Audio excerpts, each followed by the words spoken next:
Phil. How you doing? I'm doing great. How about yourself? Good. Thank you for taking time to meet with me. I know you're a busy guy. I really appreciate it. We're all busy, I'm sure. Yeah, yeah. We get dangerous if we're not kept busy. This is true. This is true.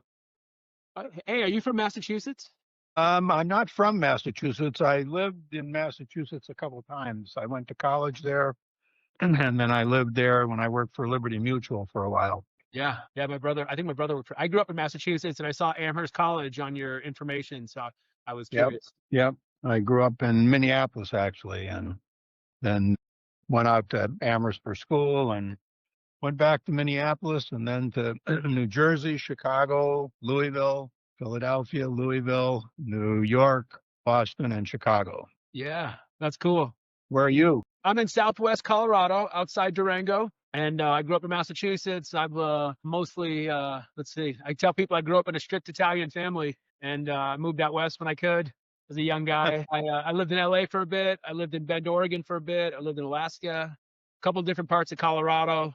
I went back to Boston for a little bit, somewhere in that mix, and then I've been in Colorado for a fair amount of time now. Awesome. Great part of the world. Yes, sir. In many ways, yeah. So I'm a nurse practitioner. I work in primary care, and I started a business recently to explore AI in healthcare and to see what kind of opportunities are out there and try to learn some more about it. And stumbled on your information, and I appreciate you making some time to meet today. Let's just jump right into the podcast and go from there. You're the boss. Okay. Okay, tell me a little bit about how you started working for, I'm going to pronounce it SkinIO. SkinIO, yep. How'd you make your way there? Well, it depends on how far back you want to go, but prior to this, I was advising a private equity firm, and we found a husband and wife dermatology clinic, a chain of 4 clinics, and we invested in that. I went on the board and stayed for about 5 years, and we went from 4 clinics to 164 clinics. Wow. And along the way, I met the team at SkinIO, and on a little larger scale, in addition to the dermatology, I've built a portfolio of about 25 healthcare startups where I'm an investor and board member and advisor, and always looking for what I think are true breakthrough ideas in healthcare, because healthcare needs a lot of breakthrough. And so I thought that the combination of the technology and the policy or practice innovation that they have designed is a great opportunity to dramatically enhance skin cancer. So I decided to jump in and took the role as CEO in September of 2023, and also obviously became an investor, and I'm excited about what we've done, what we're doing, and the potential that lies ahead. Yeah. Is this with your broad background, is this your first venture with telehealth and specifically AI with healthcare? Yes. Your website is pretty fascinating. I'm not sure if anybody has encapsulated as well as you guys in terms I feel like it's a niche thing that you're doing that seems pretty fascinating. Yep. Well, it is. It's a huge market. About 30 million Americans are living with undiagnosed skin cancer. That's our target market. It's an international problem. Someday we'll go international, but right now our goal is to help those 30 million people figure out what their real skin cancer risk is, and then get them into care very quickly if they need it. And that's the breakthrough, ironically. Skin cancer is the most prevalent form of cancer. It's a growing incidence cancer, and yet if you find it early and treat it early, it's eminently curable, and it's not that disruptive if you find it early. And then if you don't find it early, obviously it can become life-threatening and very expensive and distracting and disfiguring to treat it. Just quickly, the only path that these patients have had to figure out if they have skin cancer before we created SkinIO was to get an appointment in a dermatology clinic and go in and get a 15-minute visual look at your skin, and then if there's something of concern, get you back into the queue, get you diagnosed and treated. But the pipeline is so clogged in dermatology clinics today. There are only 10,000 practicing dermatologists, so 30 million people need to see them, and they're all busier and busier because people are living longer and they've got other skin conditions and they want Botox and so forth. So typical person calls a dermatology clinic for an appointment, and it's 3, 6, 9, 12 months before they even get in. Yeah. I live in a rural area. One dermatologist just retired, and there's one business with 5 dermatologists here, and you're looking at a 6-month wait for referral for me, primary care. Yeah, exactly. And if you've got melanoma, that's not an innocent wait, right? Yeah. So what our technology does is it takes that whole visual eye exam out of the clinic, and it allows people to conduct AI supported full body skin exam using their handheld device at home, and it takes 10 minutes. Yeah. So you wake up in the morning, you see something. I hadn't noticed that before. I'm a little worried about that. And you can download our app onto your iPhone or your Android, or better yet, onto your iPad. Yeah. Then the AI in the app guides you through capturing quality images of 13 regions of your body. So it's a full body skin exam. It's done best with a friendly photographer, but we have a pure selfie mode if you need to do that. But it gets awkward, obviously, setting it up to get images of your back. But again, the AI protects you because it won't capture an image until it's a quality image that can be searched. So then the 13 images go up into our database in the cloud, where another application of AI first does a mathematical computation of the patient's normal skin. So it's very personalized and tailored to the normal skin of the patient. And then the technology is looking for statistically significant outliers on the skin. And a freckle or a tattoo or hair are outliers, but they're not statistically significant when you're looking for skin cancer. So the statistical significance on a spectrum basically is saying there's something here that looks like skin cancer or a precursor to skin cancer. And the technology highlights all those suspicious spots, and then the full set of scans highlighted with the technology are reviewed by one of our panel of dermatologists. And within 48 hours after your 10-minute scan, you get a report back from SkinIO driven by the dermatologist review. And it basically triages you. We're not doing diagnostics. It's a risk assessment. So 2/3 of the people we scan, we say there's nothing here that suggests any need to be seen in clinic now. We have your baseline scans. Every time you use our technology, Skincare for Life, each generation of subsequent scans will automatically compare to previous generations. So we'd be looking then not only for significant outliers, but also just changes in the skin. So it's a nice tool, even if you don't have skin cancer. Yeah. And that's 2/3 of the people. And then, so 2/3 of those people don't have to fight their way into a dermatology clinic, and they don't have to take up time from a dermatologist. So there's a win-win for everyone. And then about 20%, there's something here that will benefit from being seen by a doctor. And the next time you go in, take our scan and make sure they look at it, but doesn't look to be of immediate concern for skin cancer. And then roughly 10%, we say, you need to be seen in clinic by a dermatologist as quickly as we can possibly arrange it. And the process breakthrough we've created is now we have a network of 600 dermatologists around the country who promise to see the patients we introduce them to within 2 or at most 3 weeks of the time we make the introduction. So you do your 10-minute scan, you get a report in 2 days, and you're in clinic in less than a month. Yeah. Ready for diagnosis and treatment, not ready for a visual exam, but really to get going. And so that's a real win for the dermatologist. They're not doing 15-minute visual exams for $250. They've got a patient that needs, biopsy, diagnostics, and care. So the initial visit isn't a $250 revenue visit. It's a $2,000-$3,000 visit, and oftentimes much more than that. Yeah. So that's the overview and the magic sauce, and the 2 places where we apply AI to support that exam and not diagnostic, but a risk assessment of the patient's condition. Yeah, that makes sense. What has been the biggest success or milestone for the company so far? There are several things. These things, obviously, these innovations move on several fronts. There's usually not any one big bang that you get, but our technology, has been vetted and viewed. It's been tested and tried. It performs extremely well. And we've just talked about the access breakthrough that we offer, but also on quality. Stanford Dermatology did a study of our technology a few years ago and published a paper. And they said that they find that well-practiced, experienced dermatologist in clinic looking at your skin might approach 80% accuracy. They said our technology performed at 95% accuracy. So we offer a much higher quality initial assessment than you get in clinic, and obviously all the savings that go with it. So that study and the results of that are certainly one thing that have been very important to our success. And we've also developed with an outside actuary a model that allows us to predict the ROI that an employer will get if they start investing in our scans. And as a result of that,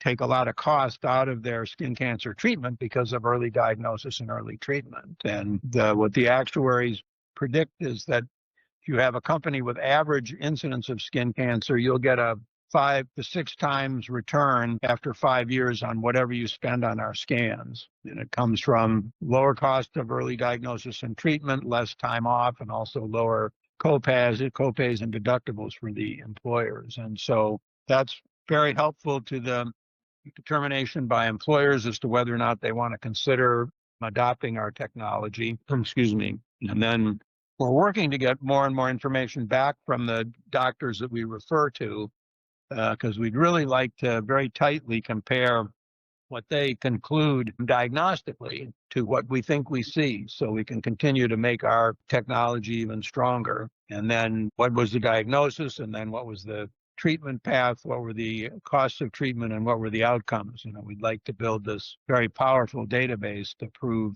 both the economic and the human value of this application of technology and process. Yeah.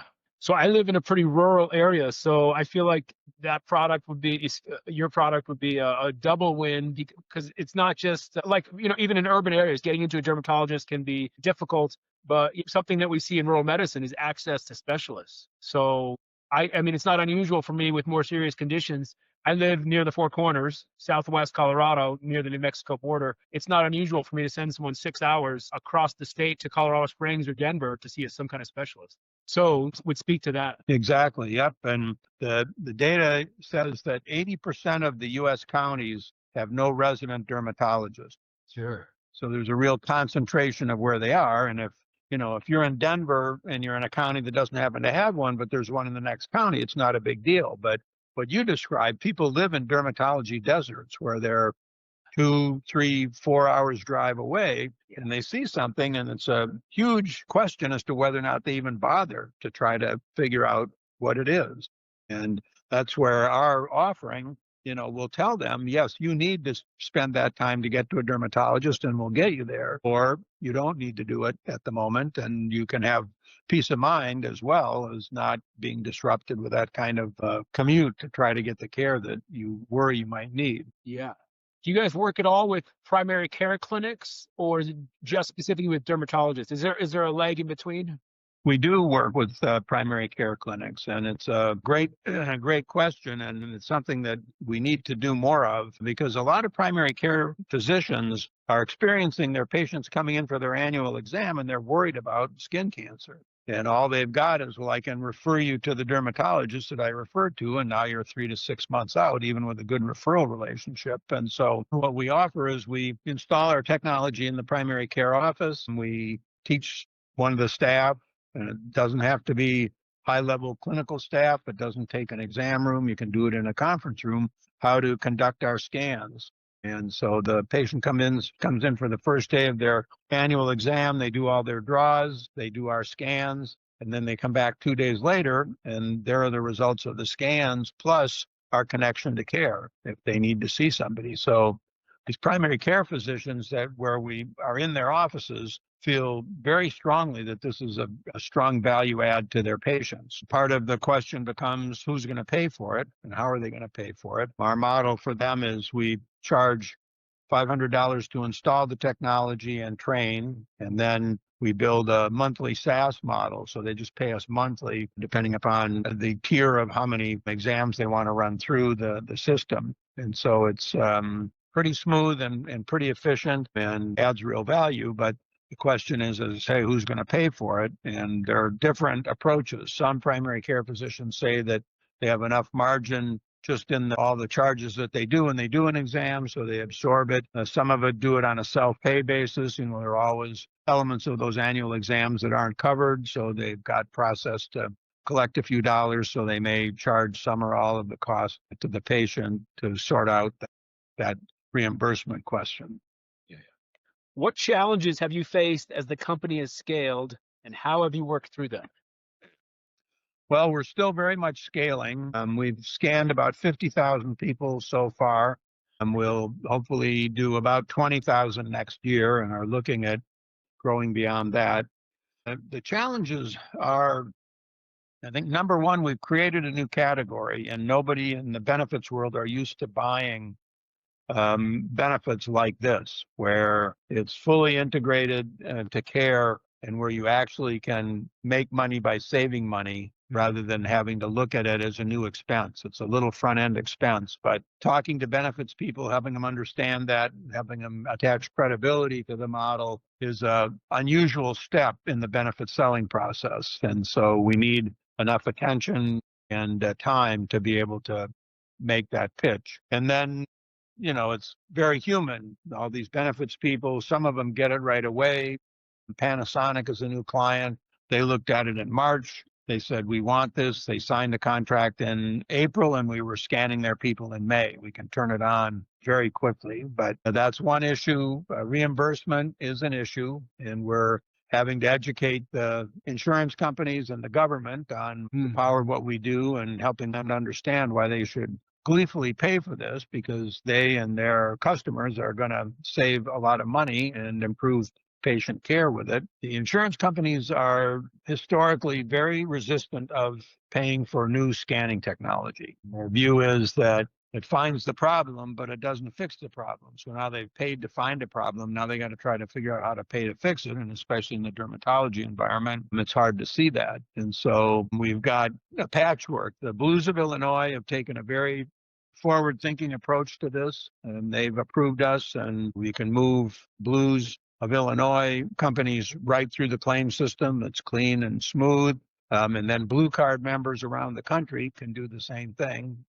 Aetna and Cigna are coming our way. And their major motivation is that a big customer of theirs wants this in their system, and they want to be able to clear it through claims. And so United Airlines is our biggest customer. They went to the Blues of Illinois, said, we want this, figure it out. And so we figure it out. And now we've got some other big corporate customers talking to Aetna and Cigna, and we're bringing them up the curve. United Healthcare is at the other end of the spectrum. They tend to be most resistant to this, but we've got now one of their big airline customers wanting to have this and wanting to solve it within their claim system. So moving through that reimbursement process is important. Once we can get the way cleared for reimbursement, I think a lot more employers will see the easy way to adopt it. And without that, they're looking at maybe some wellness funds to support it or other general corporate funds just to get it into their system and get their employees having the benefits of it. Is this your biggest hurdle right now, coverage, getting it paid for?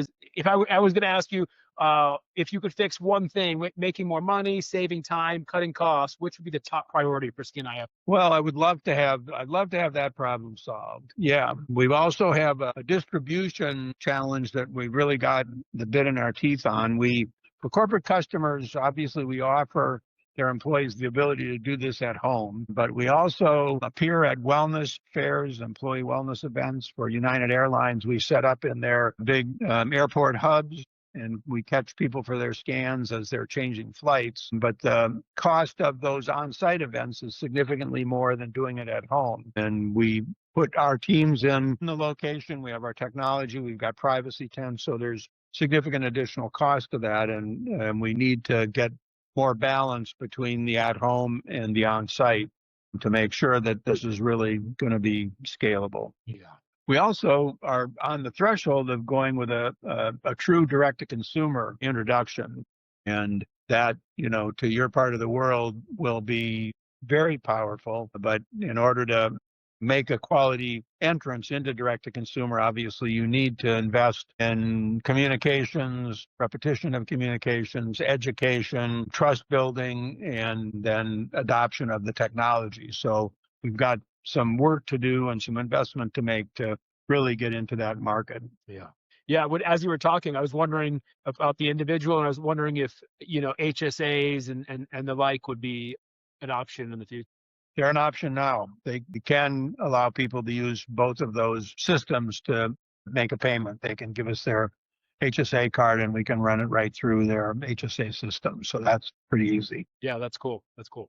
What trends are you noticing in the telehealth industry right now? Well, I'm probably not a great student of the broad industry, but I think that we're all responding to the same fundamental challenge in healthcare, and that is that we make it difficult for people to access the healthcare information, services, and expertise that they need. And in our case, if you compare our offering at home to the in-clinic visual exam, the visual exam costs $250 to $350 depending upon where you are in the country, but it also requires you to take time off work, to commute to and from the clinic, to wait for an hour in the clinic, and to wait all the time that you wait. So it's really a very expensive initial procedure, and then it's only 80% accurate, whereas our full cost of all services, is $239 per scan.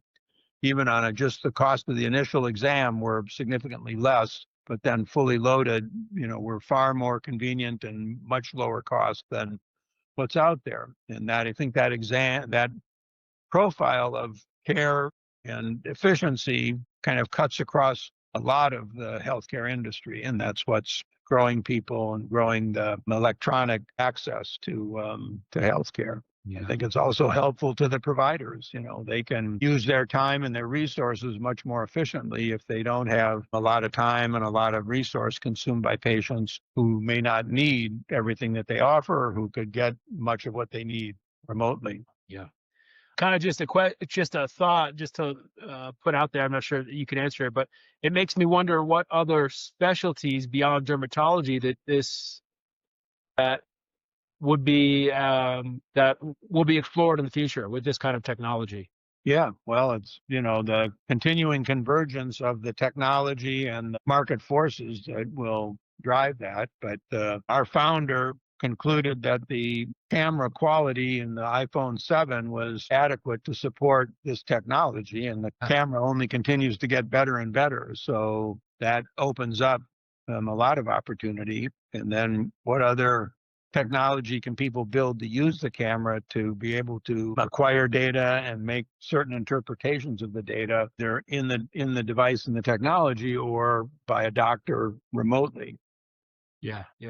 Just out of curiosity, does the founder have a business background or a medical background? Maybe both, like he or she. He's a very sophisticated Mohs surgeon. So he's been in dermatology for a long, long time. He led the Northwestern University Medical Dermatology School and System. So he's been in medicine, but he's also a solid businessman, as you would guess. And started all this with his own money, his own engineers, and then has expanded the network. And we've continued to attract friends and family investors, and are in the phase of probably the final friends and family, looking at a institutional round next year. Fundraising is another important activity for us and hurdle. And as you probably know, those markets are tighter than they've been. They were real tight. They'd opened up a little bit, but now they seem to be tighter. And especially, I think people are more cautious about AI-driven technology. They talk about the AI bubble. We don't think we're a part of that. We use a very disciplined application of mathematical AI, not the big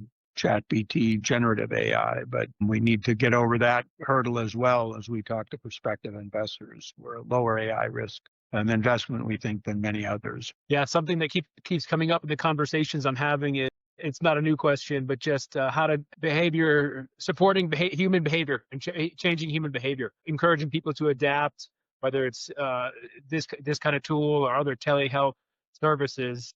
I would say two parts of that. I would say adapting their behavior, and also I think we're also at a shift where medicine's moving from being reactionary to proactive, and so trying to put patients more in control of their health and health outcomes. Yeah, I agree. And, there weren't a lot of good aspects to the COVID thing, but we did teach people a lot about finding ways to get access to health information and health services without having to go to the big pile of bricks and mortar where everybody was working.